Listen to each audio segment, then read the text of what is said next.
విజయవాడ ఇంద్రకీలాద్రిపై దసరా శరన్నవరాత్రి ఉత్సవాలు వైభవంగా జరుగుతున్నాయి. నవరాత్రుల్లో 4వ రోజున అమ్మవారు శ్రీ లలితా త్రిపుర సుందరిగా భక్తులకు దర్శనమిస్తున్నారు. త్రిపురాత్రయంలో 2వ శక్తి లలిత అమ్మవారు. దేవి ఉపాసకులకు అమ్మ ముఖ్య దేవత.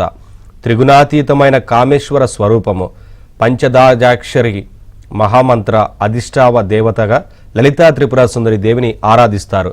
సకల లోకాతీతమైన కోమలత్వము కలిగిన మాతృమూర్తి అమ్మ.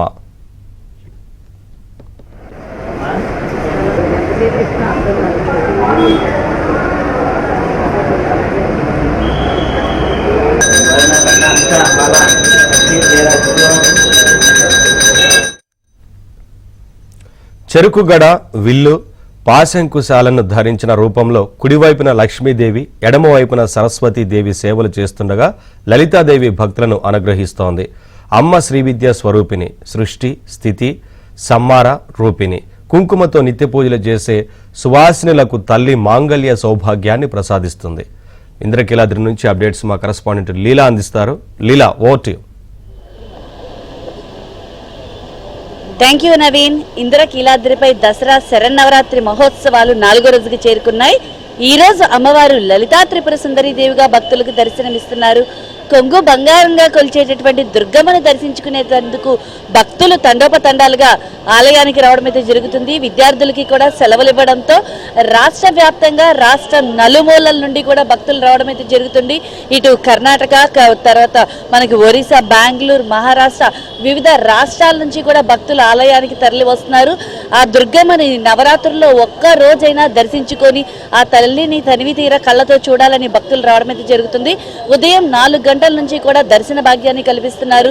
రాత్రి 11 గంటల వరకు కూడా ఈ లలితా త్రిపుర సుందరి దేవిలో ఉన్నటువంటి అమ్మవారు భక్తులకు దర్శనమిస్తారు. ఉదయం 3 గంటల నుంచి కూడా భక్తులు క్యూ లైన్ మార్గం గుండా వేచి ఉండి 4 గంటలకి దర్శనం మొదలగానే ఆ తల్లిని దర్శించుకునేందుకైతే వెళ్తున్నారు. చూడొచ్చు, క్యూ లైన్ మార్గంలో ఇప్పటికే భక్తులు అయితే మాత్రం తండోపతండాలుగా ఆలయానికి రావడం అయితే జరిగింది. ఎక్కువ శాతం భవానీలు కూడా రావడం అయితే అయింది. జై దుర్గా, జై జై దుర్గా అన్న నామస్వరంతో అయితే మాత్రం ఇంద్రకీలాద్రి అంతా కూడా మారుమోగుతుంది. ఎక్కడ చూసినా కనుచూపు మేరకు కూడా భవానీలే దర్శనమిస్తున్నారు. భవానీ మాల వేసుకున్నటువంటి భవానీ భక్తులు పెద్ద సంఖ్యలో కూడా రావడం అయితే జరుగుతుంది. ఎందుకంటే మనకి ఎక్కువ శాతం భవానీలు వచ్చేది కూడా విజయనగరం, శ్రీకాకుళం, దూర ప్రాంతాల నుంచి కూడా భక్తులు తరలి వస్తూ ఉంటారు. అయితే దసరా వేడుకల్లో అమ్మవారు ఈ రోజు లలితా త్రిపుర సుందరి దేవి రూపంలో భక్తులకు దర్శనమిస్తారు. శ్రీ చక్ర అధిష్టాన దేవతగా, పంచదశాక్షరి మంత్ర దేవతగా కొలిచే భక్తులకు అమ్మవారు వరప్రదాయినిగా కూడా నిలుస్తారు. అమ్మవారిని ఈ రోజు సేవిస్తే సర్వ విధ సౌభాగ్యాలు సిద్ధిస్తాయని భక్తుల యొక్క ప్రగాఢ విశ్వాసం. అత్యున్నత స్థితి కూడా లభిస్తుందని భక్తులు నమ్ముతారు. ప్రకృతి శక్తికి ప్రతీక లలితాదేవి. మన చుట్టూ ఉండే పాంప భౌతిక శక్తే లలితాదేవి. పంచభూతాలన్నీ కూడా ఒకదానిలో ఒకటి ఇమిడి ఉన్నాయి. శబ్దం, స్పర్శ, రూపం, రసం, గ్రంథం అనే 5 తనాత్మల ద్వారా ఒకదానిలో ఒకటి చొచ్చుకొని ఉన్నాయి. ఇన్నిటిలోనూ ఉండే శక్తి మరొకటి ఉంది. ఆ శక్తినే లలితగా భావన చేసే సాంప్రదాయం భారతీయులది. సాక్షాత్తు శ్రీ లక్ష్మీ, శ్రీ సరస్వతీదేవి ఇరువైపులా వింజ మరాలతో సేవిస్తుండగా చిరు మందహాసంతో చెరుకు గడలు చేత పట్టుకొని అమ్మవారు ఈరోజు పరమశివుని వక్షస్థలంపై కూర్చొని అమ్మవారిని చూసేందుకు భక్తులు కూడా పెద్ద సంఖ్యలో వస్తుంటారు. ఇంతటి అలంకరణ లలితా త్రిపుర సుందరి దేవికి మాత్రమే సొంతం. అమ్మవారి ఉపాసన వ్యక్తిలో సామిత్యాన్ని పెంచుతుంది. అందుకనే భక్తితో భక్తులందరూ కూడా లలితా త్రిపుర సుందరి దేవి అలంకరణలో ఉన్నటువంటి ఆ తల్లిని దర్శించుకునేందుకు తండోపతండాలుగా వస్తారు. వచ్చేటటువంటి భక్తులకి కూడా ఆలయ అధికారులు ఇప్పటికే పూర్తి స్థాయిలో ఏర్పాట్లు చేశారు. పెద్ద సంఖ్యలో భక్తులు పెరిగిపోవడం, భక్తులు తాకిడి పెరిగిపోవడం కూడా జరుగుతుంది. మీరు అటు సైడ్ కూడా ఒకసారి చూపించండి రామప్రసాద్ గారు, ఒకసారి కెమెరామెన్ కూడా చూపిస్తున్నారు.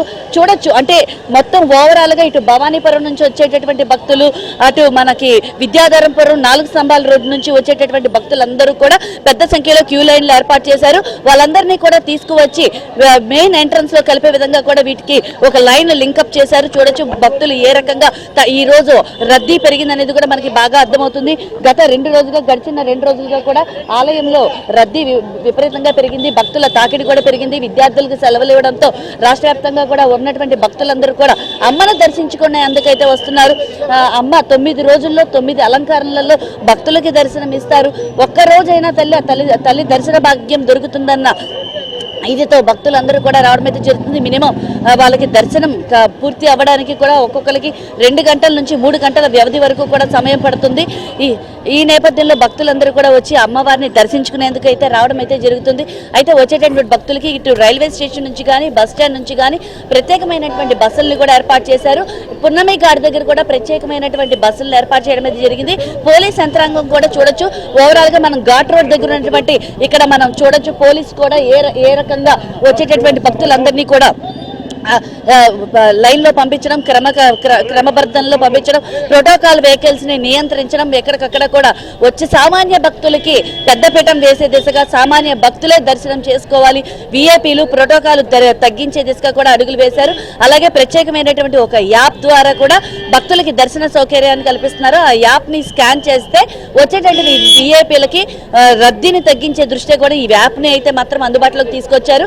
ఇటు ఐఎన్పిఆర్ అంటే ఒకవేళ మీడియా డిపార్ట్మెంట్ అయితే కనుక ఐఎన్పిఆర్ ని అప్రోచ్ అయ్యే విధంగా, అలాగే ఎవరైనా ప్రోటోకాల్ కి సంబంధించినటువంటి ఎమ్మెల్యేలు ఎంపీలకి సంబంధించినటువంటి వెహికల్స్ అన్ని పున్నమి ఘాట్ లో పెట్టుకొని వాళ్ళకి ఇచ్చినటువంటి విఐపీ స్లాట్ ప్రకారం వాళ్ళ టైంకి వచ్చి ఇక్కడ ఉన్నటువంటి స్కానర్ లో వాళ్ళకి వచ్చినటువంటి ఏదైతే ఉందో ఆ పాస్ ని కనుక చూపించినట్టయితే ఆ పాస్ ని క్యూఆర్ కోడ్ ని స్కాన్ చేసిన తర్వాతే లోపలికి అనుమతిస్తున్నారు.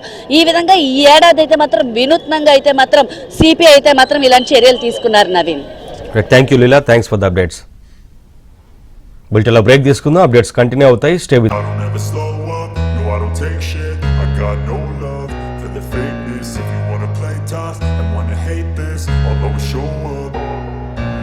don't ever slow up, no I don't take shit, I got no love